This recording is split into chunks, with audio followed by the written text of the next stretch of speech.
श्रीमद् भागवत महापुराण दशम स्कंद अध्याय 78।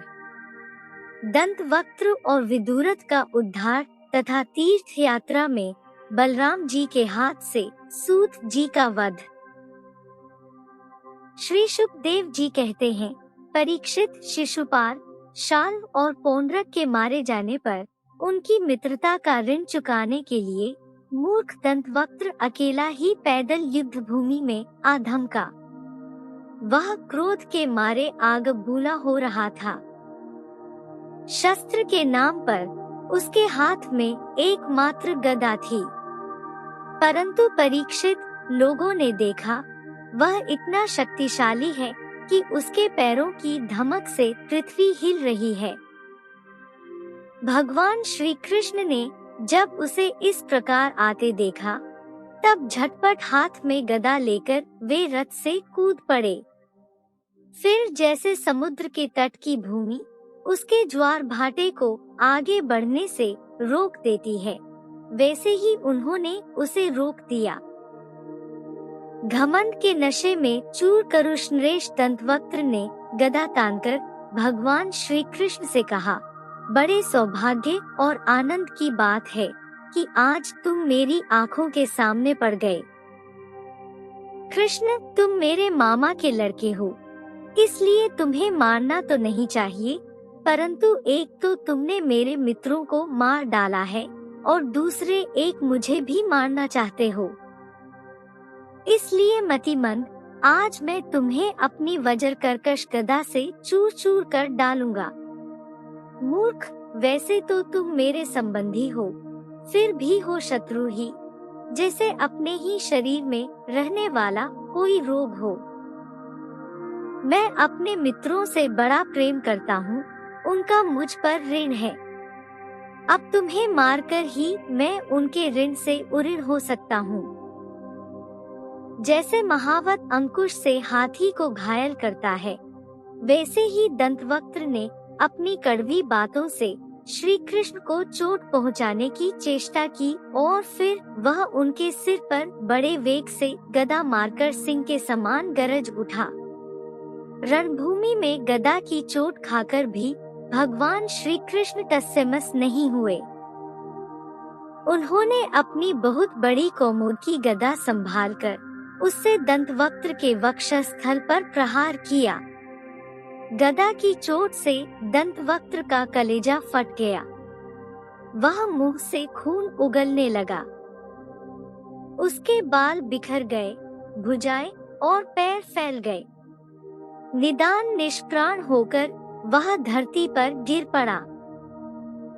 परीक्षित, जैसा कि शिशुपाल की मृत्यु के समय हुआ था, सब प्राणियों के सामने ही दंतवक्त्र के मृत शरीर से एक अत्यंत सूक्ष्म ज्योति निकली और वह बड़ी विचित्र रीति से भगवान श्री कृष्ण में समा गई।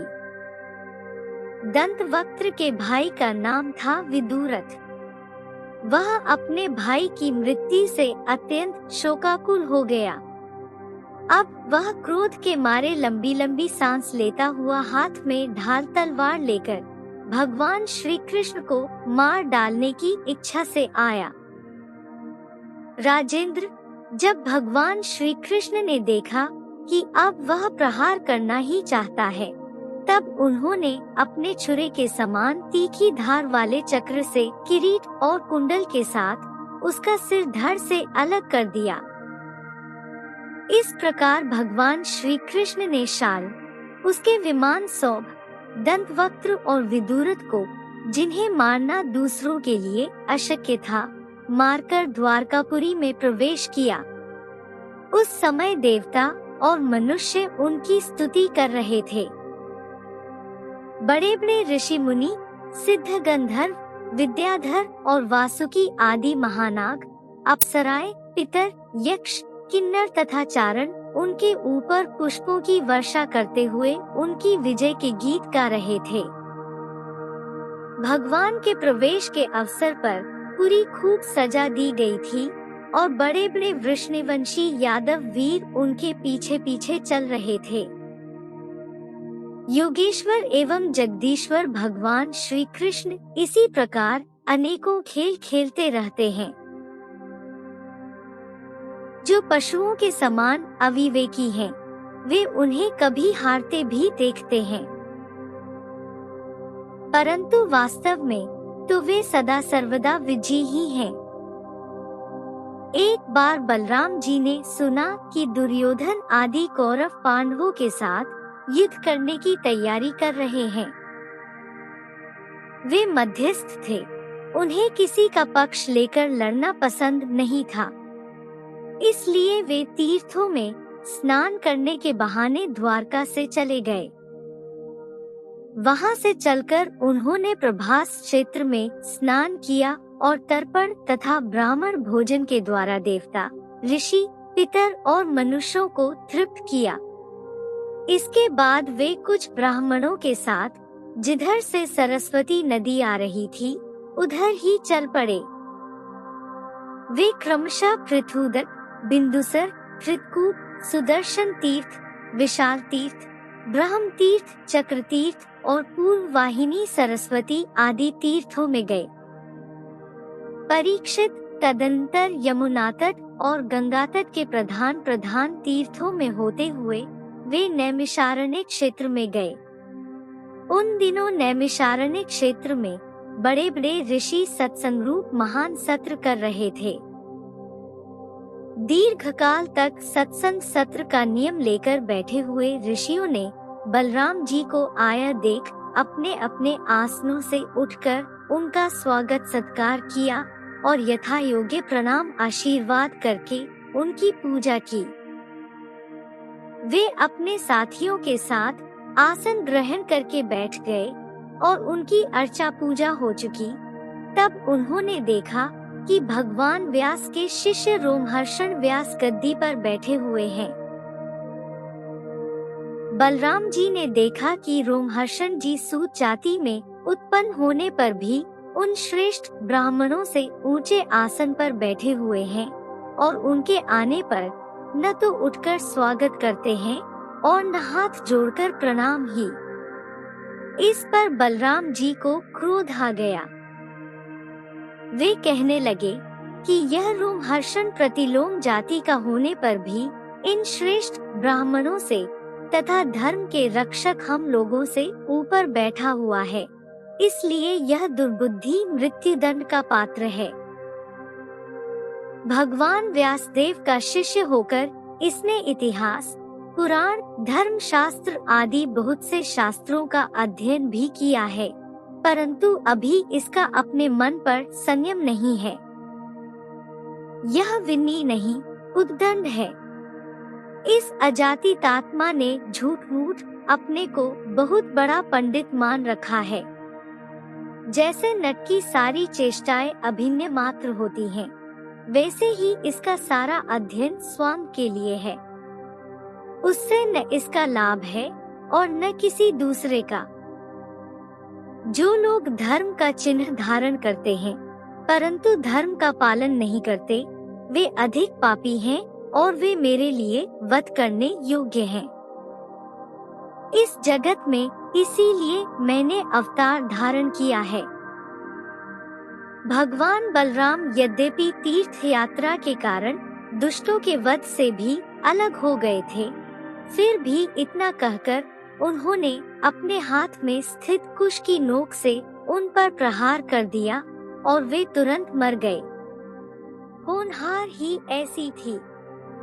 सूत जी के मरते ही सब ऋषि मुनि हाय हाय करने लगे, सबके चित्त खिन्न हो गए।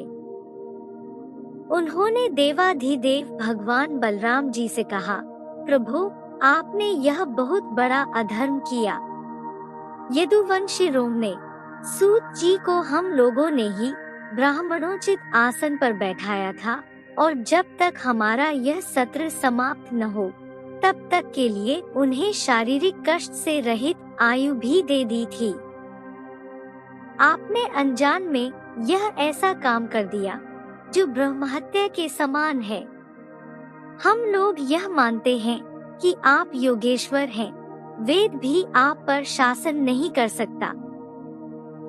फिर भी आपसे यह प्रार्थना है कि आपका अवतार लोगों को पवित्र करने के लिए हुआ है। यदि आप किसी की प्रेरणा के बिना स्वयं अपनी इच्छा से ही इस ब्रह्म हत्या का प्रायश्चित कर लेंगे, तो इससे लोगों को बहुत शिक्षा मिलेगी। भगवान बलराम ने कहा, मैं लोगों को शिक्षा देने के लिए, लोगों पर अनुग्रह करने के लिए इस ब्रह्म हत्या का प्रायश्चित अवश्य करूँगा। अतः इसके लिए प्रथम श्रेणी का जो प्रायश्चित हो, आप लोग उसी का विधान कीजिए। आप लोग इस सूत को लंबी आयु, बल, इंद्रिय शक्ति आदि जो कुछ भी देना चाहते हो, मुझे बतला दीजिए। मैं अपने योग बल से सब कुछ संपन्न किए देता हूँ। ऋषियों ने कहा, बलराम जी, आप ऐसा कोई उपाय कीजिए जिससे आपका शस्त्र, पराक्रम और इनकी मृत्यु भी व्यर्थ न हो और हम लोगों ने उन्हें जो वरदान दिया था वह भी सत्य हो जाए। भगवान बलराम ने कहा, ऋषियों, वेदों का ऐसा कहना है कि आत्मा ही पुत्र के रूप में उत्पन्न होता है। इसलिए रोमहर्षण के स्थान पर उनका पुत्र आप लोगों को पुराणों की कथा सुनाएगा। उसे मैं अपनी शक्ति से दीर्घायु, इंद्रिय शक्ति और बल दिए देता हूँ। ऋषियों, इसके अतिरिक्त आप लोग और जो कुछ भी चाहते हो मुझसे कहिए, मैं आप लोगों की इच्छा पूर्ण करूँगा। अनजान में मुझसे जो अपराध हो गया है उसका प्रायश्चित भी आप लोग सोच विचार कर बतलाइए, क्योंकि आप लोग इस विषय के विद्वान हैं। ऋषियों ने कहा, बलराम जी, इलवल का पुत्र बलवल नाम का एक भयंकर दानव है। वह प्रत्येक पर्व पर यहाँ आ पहुँचता है और हमारे इस सत्र को दूषित कर देता है। यदुनंदन, वह यहाँ आकर पीप, खून, विष्ठा, मूत्र, शराब और मांस की वर्षा करने लगता है। आप उस पापी को मार डालिए। हम लोगों की यह बहुत बड़ी सेवा होगी। इसके बाद आप एकाग्रचित से तीर्थों में स्नान करते हुए 12 महीनों तक भारतवर्ष की परिक्रमा करते हुए विचरण कीजिए। इससे आपकी शुद्धि हो जाएगी।